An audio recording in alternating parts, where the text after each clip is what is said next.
Experience the passion of Tchaikovsky and Shostakovich with the San Francisco Symphony, October 24th through 26th. Tchaikovsky's Violin Concerto has become one of the most beloved works in the repertoire, radiant and unforgettably alive. Shostakovich's Symphony No. 8 confronts us with raw power and haunting beauty. Together, these works form a concert of passion, struggle, and triumph. David Afgham conducts Tchaikovsky and Shostakovich with the San Francisco Symphony, October 24th to 26th. Tickets at sfsymphony.org. Martin, there's someone I'd like you to meet. Dr. Samuels approached as warmly as he could, even though there was nothing warm about this situation. The room was cold. Detective Marbury was cold. The psychiatrist Dr. Donner was cold. Even the lighting in the room felt cold, but none of them held an ice candle to the child sitting alone at the table on the 5th floor of Highland Hospital. Back then, it was the most prestigious facility available for, as many locals called it, the disturbed. Case in point, Martin Taylor, 6 years old, sitting at the table, calmly coloring outside of the lines. Standing behind Dr. Samuels was his research assistant, Grayson Willett. Grayson was a slender man, about 5'8". His baby face only made him look younger than his 30 years of age. He had a very soft aura. You wouldn't even know he was in the room even after he walked in. But he had a studious approach to life and work that made him invaluable to Dr. Samuels. Plus, he was the first person that Dobbs hired. After Martha, the secretary, of course. For nearly 2 years, they were a two-man band, hoping for more instruments to come along when they could actually afford to hire more people. Until then, it was just them. And now, Martin Taylor. Martin, can you say hello to Dr. Samuels? Dr. Donner seemed nervous. His temperament was certainly not raising the temperature. He wouldn't even go to the same end of the table as Martin. He just hovered behind Detective Marbury, waiting for someone else to break through this imaginary force field separating them. That duty was falling at the feet of Dr. Samuels, who sat down on the side. Not too close, but not too far. He placed something down in front of them. Hello, Martin. I was told you like to draw. I brought you a new coloring book. It's a gift. Thank you, he said, barely above a whisper, his eyes never wavering to Dr. Samuels or the gift he was currently displaying. Dr. Donner spoke again from behind his unofficial bodyguard. Martin, Dr. Samuels has a couple of questions he would like to ask you. Is that okay? Okay, Martin said, while the flick of a lighter crackled in the air. Marbury was standing against the back wall with a fresh cigarette to both settle and stir him. He looked nervous. For a man bristling with machismo and confidence, there was an uneasiness to the way he stood. If the wall wasn't there, he would probably keel over and merge into the cheap vinyl composite flooring. Martin, my name is Ian. Thank you so much for agreeing to speak with me today. I'm a doctor who works with children. Children who are really good at remembering things. okay. Martin responded, with the same precise level of calm. Dr. Samuels gave a quick glance around the room and then asked, Detective? Dr. Donner? Would it be possible if me and my associate Grayson were able to speak with Martin alone?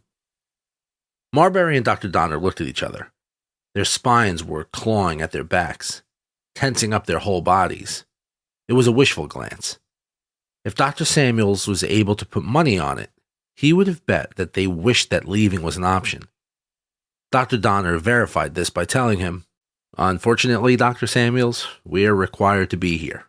By law. Grayson, can you? Dr. Samuels didn't have to finish the question. Grayson set down the recorder on the table and hit the red button.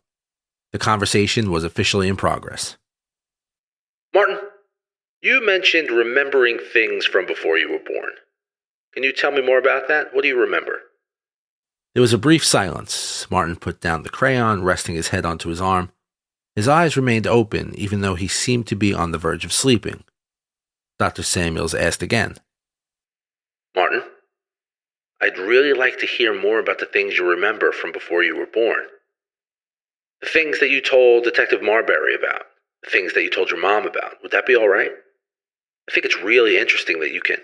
He shot me. Martin's words cut off Dr. Samuel's questions and the air in the room.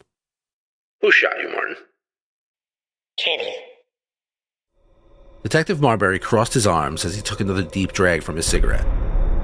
During their initial interview with Martin's mother, Detective Marbury noted that nobody referred to her boyfriend as Kenny. They all called him Ken, or Kenneth, except for Martin, who called him Kenny. It was just a wrinkle, but that's how most tidal waves are formed in homicide investigations, within the details. Kenny? Your mother's boyfriend. He shot you.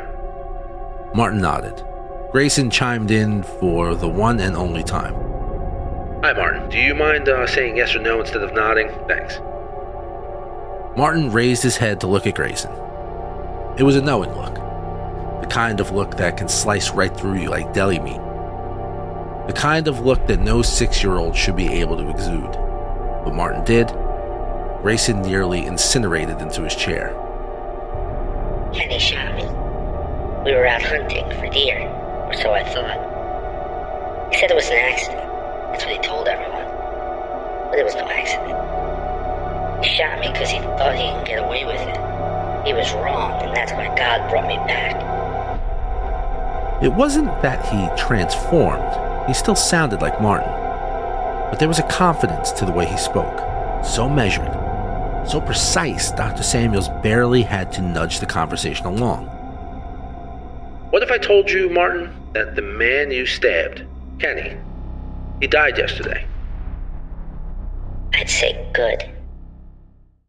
Where do we go from here? That was the question on everybody's mind, but Marbury was the one who asked it. I'd like to speak with Martin again, tomorrow if possible, Samuels requested. I'll see what I can do, Doc. Until then, what do you think? You telling the truth? I don't even know what the truth looks like on this one. Most times in a homicide, there's a map with a destination. There's no map here. It's just a big piece of paper with a middle finger in the middle. Another flick of the lighter. You could hear the burning of a cigarette each time as Marbury was now standing by the window in the break room. The wind was whipping through the room like an Indiana Jones accessory. When he wasn't pacing, he was fidgeting with his lighter. Does Kenny have a history of criminal activity? Samuels asked. Domestic abuse? Child abuse? Clean as a whistle, Marbury told him. Trust me. The first pool we dove into was that this must have been some deadbeat who was beating on his mom or him or both, and the kid had enough. I couldn't find one person in town who had a bad thing to say about this guy. Not one. Martin's mother confirmed as much? Yeah, Doc, I'm telling you. I had 3 deputies interview anyone who ever knew him. Nothing but gold stars. He's a model citizen. The mom, Miss Taylor, she said she'd never met a nicer guy. Used to take her and Martin to UNC games all the time. This case is already making headlines. Can you imagine when we tell the press what the motive was? Hell, we'll get a visit from the Pope. Another drag. You could hear the frustration burning through Marbury's throat as he smoked. Is there another Kenny? Grayson asked. What's that? Marbury asked him back. Meaning, have there been any hunting accidents that fit the description he gave? What are you asking me, Gary? It's Grayson, Samuels corrected Marbury, knowing that Grayson wouldn't do it himself. I apologize. Grayson. What are you asking me? Grayson clarified. He was nervous around Marbury. He was nervous around most people, except for Samuels. Do we know if there are any hunting accidents within the state of North Carolina that would fit the description of what Martin talked about? A hunting accident in which someone was shot accidentally. Have you heard of anything like that? Offhand, no, but I can find out. Why do you ask? Grayson looked to Samuels to continue the conversation, which he did. It's part of our verification process. We have to see what we can prove and what we can't. So for this case, we have to find out if what Martin is talking about has happened, or if he's making it up. Chances are, if there was some kind of hunting accident, it wouldn't be too far from here. Marbury was lightly nodding as he put his cigarette out into his empty coffee cup. So, what you're telling me is, you might believe this kid. Samuels confirmed Marbury's suspicion by telling him simply, no stone unturned. Marbury took a deep, deep breath. knowing his middle finger map just got bigger. I was hoping you'd be wrong. I get that a lot, mostly from my wife. What's up, detective? Marbury and Samuels were speaking from their respective offices. Both of their desks were becoming much more crowded than they were used to. Marbury explained his findings as detectives milled about the main space of the Asheville Police Department. 9 years ago, Green River. The headline in the paper? The Hunter's Tragedy. Samuels leaned forward in his chair to exclaim, "You're kidding." "I wish I was, Doc." Samuels briefly clamped the phone to his ear and yelled out for Grayson, twice. 5 seconds later, with half an apple in his mouth and a bursting manila folder tucked under his left armpit, Grayson sat across from Samuels at his desk. Marbury continued with the details. "I'm reading from the paper, okay, Doc? 1965. 2 lifelong friends went hunting up in Green River. One of them, Shane Caruso, 56, was accidentally shot and killed by his friend. The friend? Kenneth Wiggins, 59. He was aiming at what he believed to be a deer, but tragically struck his hunting partner. The incident was ruled an accident, and Wiggins was not charged. But it deeply affected both families and the community. Case closed, can you believe it?" Samuels was holding the phone outward so Grayson could lean in and jot down notes. "Is the shooter still alive?" Grayson whispered. "Is the shooter still alive?" Samuels asked. "Not only is he still alive, he's the grandfather of Martin Taylor."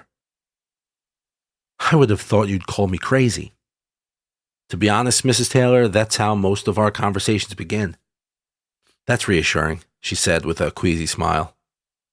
Mrs. Taylor was visibly nervous as she sat on her side of the diner booth, the steam of her coffee and the smoke from her cigarette fighting for air in front of her eyes. She was almost 30, long brown hair and striking green eyes. One of those faces that felt familiar. In a less professional circumstance, Samuels or Grayson might have asked if she was an actress. Instead, they focused on her son, Martin. "I didn't know my father very well, and then after the hunting accident, we sort of lost all touch. Nobody believed him, that it was an accident. If he wasn't friends with a bunch of cops, he wouldn't have gotten away with it. They got him a good lawyer. It was ugly. In a way, I'm lucky we didn't have much of a relationship before that. It made it easier to break things off." "May I ask you, Mrs. Taylor?" Grayson's apprehension to speak was surprisingly lifted. Perhaps it was the beauty of Miss Taylor, or the way she said, "It's Miss. Divorced," raising her naked fingers to show the lack of a wedding ring. Whatever it was, Grayson felt emboldened to speak more than normal. Even when he asked her, "Do you believe it was an accident? Or do you think your father—" Mrs. Taylor rushed her hand through the air. Grayson was desperately in love, but trying with all his might to hide it. Even though Samuels could tell, he knew people. He knew Grayson. And he knew what falling in love looked like, even if it was one-sided. Miss Taylor had to look out the window for a moment before she could buckle back in and give a response. "I don't know," she finally said. "If you want to take that as a yes, I can't blame you.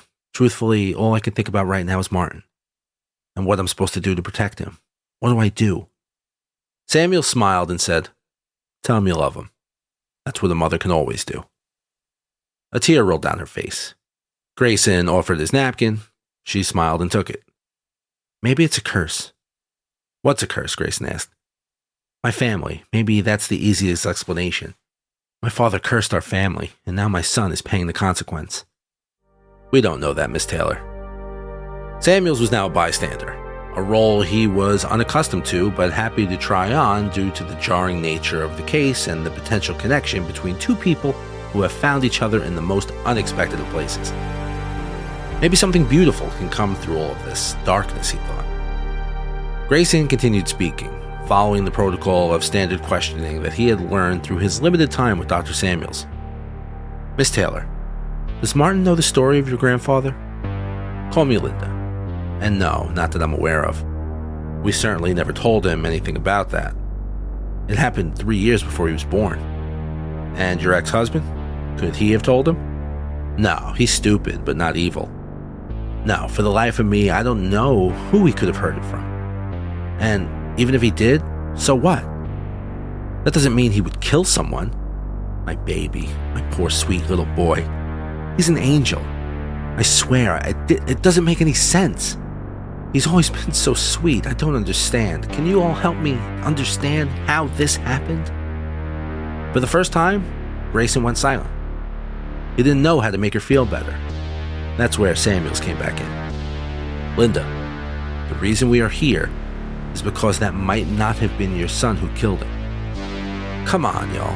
I was raised with some kooky Christians in my time, but this is a Bible cloud too far. I mean, reincarnation? Y'all really believe in that hocus pocus? They'd laugh us right out of the courtroom if we ever tried to use that as a defense. Ridicule is a poor substitute for reasoned discussion, Linda.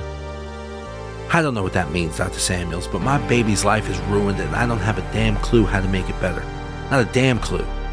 Not to mention Kenny, who is dead. Everyone, including me, seems to forget that. Because that's how evil my baby looks. He looks like the devil reincarnate.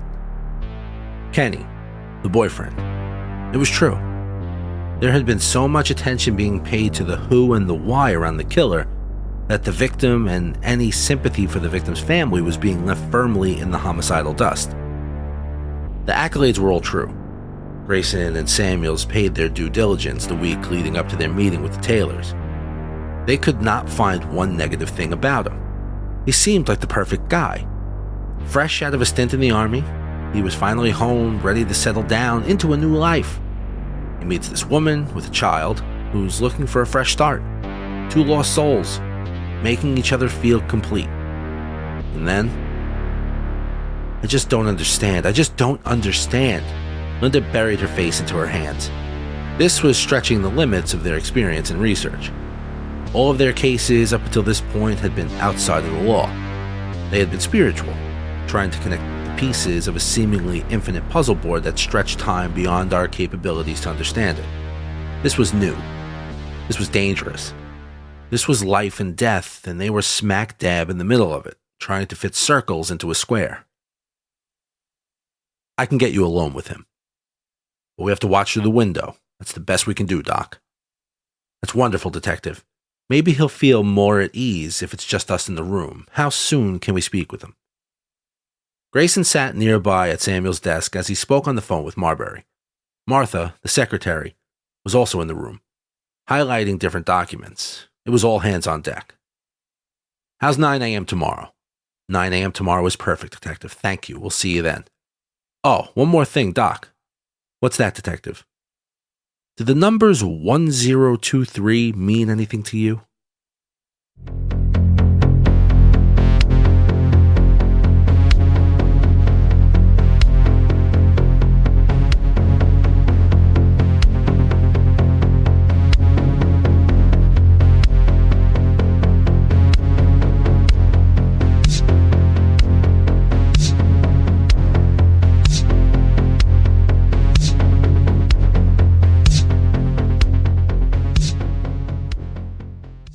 Is your business ready for what's next?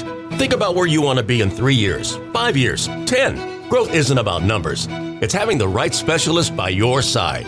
Moss Adams and Baker Tilly have joined forces to create a remarkable new organization. It's one advisory firm with resources, expertise, and vision built specifically to serve the middle market to help you get to what's next. Learn how Baker Tilly can help your business pursue its vision of success. Visit bakertilly.com/combo